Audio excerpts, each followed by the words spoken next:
네, 안녕하세요. 네, 성서윤리 5번째 캐리그마와 역사적 예수 강의를 녹화를 하겠습니다. 작년에도 캐리그마가 뭔지 알지? 물어봤더니 학생들이 다 아무도 대답을 못 하더라고요. 그래서 우리 한 교수님도 그렇고 저를 포함한 교수들이 책을 쓸 때 주의해야 되는 게 이제 학생들은 다 알 거라고 생각하고 이제 주요 용어 내가 익숙하니까 그냥 설명 없이 쓰는데 또 학생들 입장에서는 또 다수의 독자들은 모를 수가 있죠. 그런 친절함이 좀 부족해요. 그래서 제가 캐리그마를 지금 좀 설명을 하려고 그래요. 캐리그마는 예수님에 대한 신앙 고백의 말씀들이에요. 그러니까 예수님은 하나님의 아들이시다. 하나님은 원래 하나님이신데 우리의 죄를 사해 주시려고 인간의 몸을 입었다. 성육신. 또 십자가에 달려 죽으셨고 부활하셨다. 우리도 예수님을 믿으면 여기서 살다 흙으로 돌아가고 끝나는 게 아니라 영생을 할 수 있다. 근데 이걸 생각해 보면은 이런 내용을 요약한 문서, 우리가 예배 시간마다 고백하는 게 있죠. 그게 뭐죠? 사도신경. 네. 그렇죠. 캐리그마의 종합한 문서가 사도신경이에요. 네. 그러니까 캐리그마하고 가로치고 사도신경 이렇게만 썼어도 금방 이해가 될 텐데 그냥 캐리그마에만 집중하고 예수의 역사적 삶에 관심을 놓치면 윤리적인 질문에 응답할 수가 없다. 그냥 이런 식의 설명만 돼 있는 거잖아요. 예. 그럼 반면에 역사적 예수에 대한 관심은 뭘 말하는 거지? 예수님은 하나님의 아들로, 목수의 아들로 태어나셨는데 어디서 사셨지? 목수의 아들이라는 거는 또 명문 집안, 부자 이런 게 아니잖아요. 반대, 서민, 민중 이런 거잖아요. 근데 또 예루살렘의 중심 도시, 부자와 어떤 학자들, 권력가들이 살고 있었던 수도가 아닌 지방의 변방 도시, 가난한 소작농들이 많이 살고 있었던 갈릴리, 북쪽, 예, 갈릴리. 그런 게 역사성이죠. 네. 그래서 이제 예루살렘의 학자들이 바리새인과 사두개인들이 예수님을 비방을 할 때 저자들은 우리가 천하게 여기는 사람들, 혹은 죄인으로 여기는 사람들, 가난한 사람들, 율법을 잘 모르는 사람들, 그리고 세리들, 심지어는 창녀들하고도 대화를 하고 밥도 먹는다. 아주 저건 상종할 인간이 못 된다. 그런데 우리 권위에 도전한다. 상당히 말에 권위가 있다. 기분 나쁘다. 결론 어떻게 됐어요? 죽여야 되겠다. 이렇게 된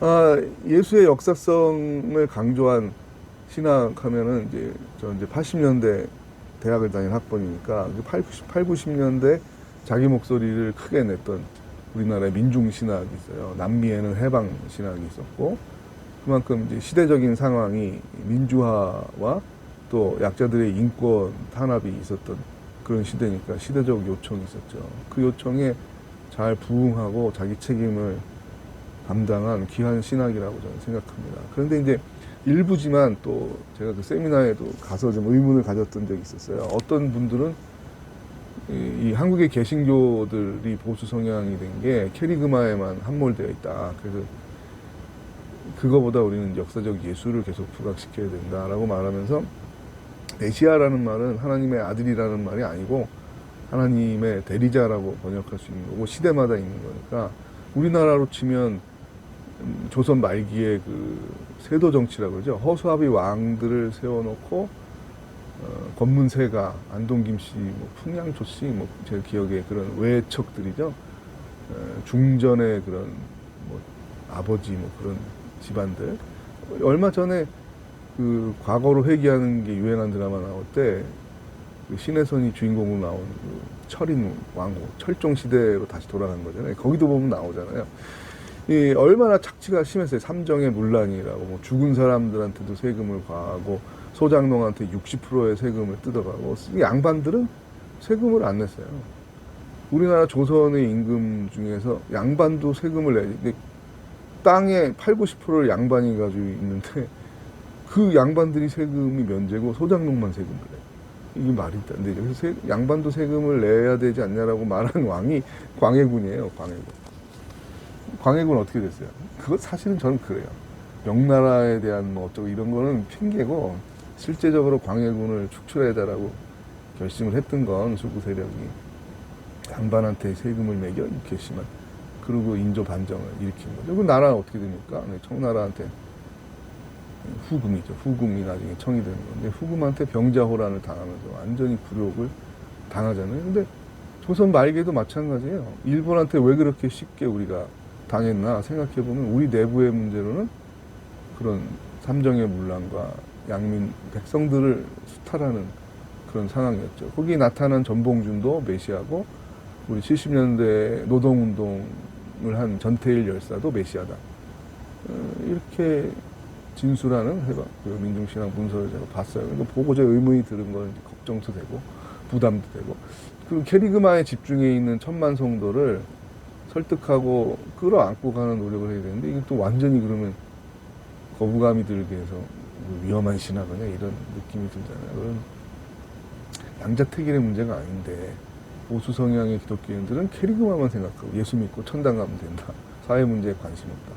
또 한쪽에서는 그거 다 잘라내버리고 예수는 민중운동가였다. 그 모범을 따라 우리도 해야 된다. 그러면 그런 신학이 100년, 200년, 1000년을 가야 되는데 몇십 년밖에 못 갈 수도 있다는 생각을 했었습니다. 근데 우리가 참다운 회개를 생각할 때 예수님의 삶과 윤리적인 가르침도 생각을 해야 되는 게 이제 삭개오 변화 사건, 회개 사건 우리가 저는 여름 성경학교 때 인상 깊은 게 기억이 나는데 그때는 동영상 뭐 이런 거 없는 시대잖아요. 선생님이 그냥 말로 하고 그것도 우리는 재밌게 들었어요. 앉아서. 그런데 더 열심히 있는 선생님은 이제 그림을 그려온 거죠. 뽕나무 위에 올라가 있는 삭개오. 삭개오가 회개했다는 것을 성서는 어떻게 말하고 있습니까? 마음으로 뉘우치고 눈물을 흘렸다. 유감 표명했다. 그게 아니잖아요. 자신이 수탈한 것 이상의 재산을 다시 돌려주겠습니다. 우리식으로 말하면 그게 사회 환원이죠. 오늘 어떤 기업가가 내가 하나님을 믿고 신앙 고백을 하고 살았는데 탈세와 이중장부 그리고 뇌물을 줘서 부당한 정보를 미리 알아서 뭐 부동산 투기나 어떤 실리를 취득해서 돈을 많이 벌었다. 내가 이걸 회개한다. 말로 회개하면 끝이 아니죠. 그걸 사회에 환원해야 되는 거잖아요. 마찬가지로 우리가 캐리그마의 예수를 그대로 받아들이고 신앙 고백을 했을 때 역사적 예수의 삶과 그 윤리를 같이 기억을 해야 되는 거죠. 그 지향성을. 그렇죠? 정의, 평화, 그 다음에 약자 배려잖아요. 그러니까 우리가 자꾸 다른 강의에서도 제가 여러 번 얘기하지만 좌파 알레르기. 가난한 자를 배려하고 그들을 위한 정책을 하는 거는 좌파의 전략이다.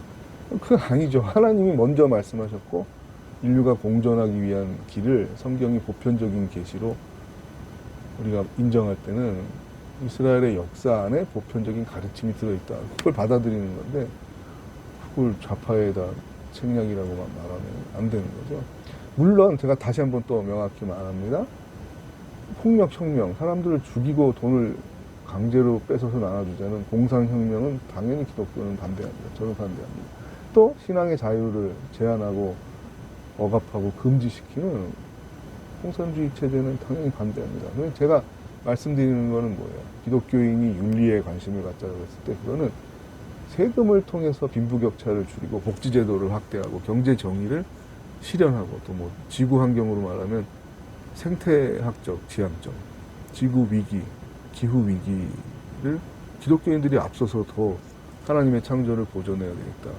이런 생각을 해야 되는 거잖아요. 그러니까 이런 거는 성경에 예수님이 지구를 보존해라, 환경 윤리를 해라 이렇게 말씀하지 않아도 예수님이 살아온 삶의 맥락을 보고 가르침을 생각해 보면 유추해서 당연히 예수님이 오래 살아계시면 기업의 이익을 극대화하기 위해서 환경에 오염시키는 걸 방법을 해라. 그렇게 가르치지 않는다는 거죠. 그건 우리가 알 수 있는 거잖아요. 또 구한말 시대로 돌아가서 양반들이 성리학을 깨우치고 진리를 탐구하는 사람들인데 세금을 내서야 되겠냐 이렇게 말씀하겠어요? 절대 아니라는 거죠. 예수님의 역사적 예수의 삶을 봤을 때 예수님이 오늘 우리에게 어떻게 말씀하실까를 생각해야 되기 때문에 윤리학자뿐만 아니라 이거는 모든 기독교인들이 역사적 예수의 삶에 관심이 있어야 되고 목회자들이 설교를 해야 되는 거죠. 그냥 예수 천당, 회개, 구원, 우리의 죄를 용서받았습니다. 모든 일이 잘 될 겁니다. 이렇게 개인의 복에 대한 메시지만